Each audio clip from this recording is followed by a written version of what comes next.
સુરતના કતારગામમાં 6 વર્ષની માસૂમ બાળકીનું રાત્રે અપહરણ કરી દુષ્કર્મ આચરાયું. ગંભીર ઇજાઓને લઈ હોસ્પિટલ ખસેડાઈ. પોલીસે તપાસ શરૂ કરી.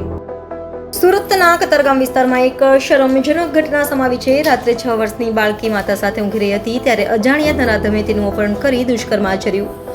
બાળકીને ગંભીર ઇજાઓ થતાં તેને તાત્કાલિક હોસ્પિટલમાં ખસેડવામાં આવી. સવારે હોસ્પિટલ તરફથી પોલીસને વર્દી મળતા કતારગામ પોલીસ અને ક્રાઇમ બ્રાન્ચ ઘટના સ્થળે પહોંચી. પોલીસે પ્રાથમિક માહિતીના આધારે જણાવ્યું કે આરોપીએ બાળકી પર જાતીય હુમલો કર્યો હોય તેવું જણાઈ આવ્યું છે. હાલ બાળકીની સારવાર ચાલુ છે અને પોલીસે ગુનો નોંધી તપાસ શરૂ કરી છે. ફરિયાદ નોંધવાની પ્રક્રિયા ચાલુ હોવાથી આરોપીની શોધખોળ માટે તાત્કાલિક ડિટેક્શન પર ભાર મુકાયો છે. આ ઘટનાએ શહેરમાં આક્રોશ ફેલાવ્યો છે અને પોલીસે ઝડપી કાર્યવાહીની ખાતરી આપી છે.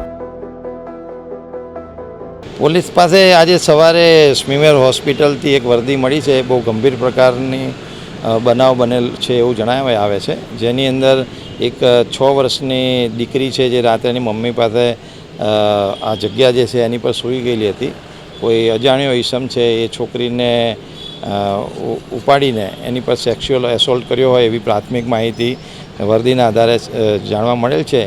દીકરીને અત્યારે હાલમાં સ્મીમેર હોસ્પિટલ ખાતે એની સારવાર ચાલી રહી છે અને પોલીસ આ અનુસંધાને આ બનાવની જે વર્દી છે એની પોલીસ ગુનો નોંધીને એની કામગીરી અત્યારે તપાસ કરવા જઈ. હજી તો ફરિયાદનું ડ્રાફ્ટિંગ ચાલુ છે. ફરિયાદ અત્યારે અમારો પ્રાયોરિટી છે કે આજે ખરેખર બનાવ બન્યો છે એની અંદર અમે તાત્કાલિક એનું ડિટેક્શન કરીએ અમારી પ્રાથમિક. પછી આગળ જેમ જેમ આવશે હજી કંઈ ખ્યાલ નહીં આવે. ઇન્વેસ્ટિગેશનનો પાર્ટ છે. જસ્ટ બનાવની વર્દી મળી છે. પોલીસ તુરંત જ અત્યારે એક્શનમાં આવી ગઈ છે. આપ જોવો છો સ્થળની પણ વિઝિટ થઈ ગઈ છે અને જે વિક્ટીમ છે એની સારવાર ચાલુ છે અને ફરિયાદ નોંધવાની કાર્યવાહી ચાલુ છે.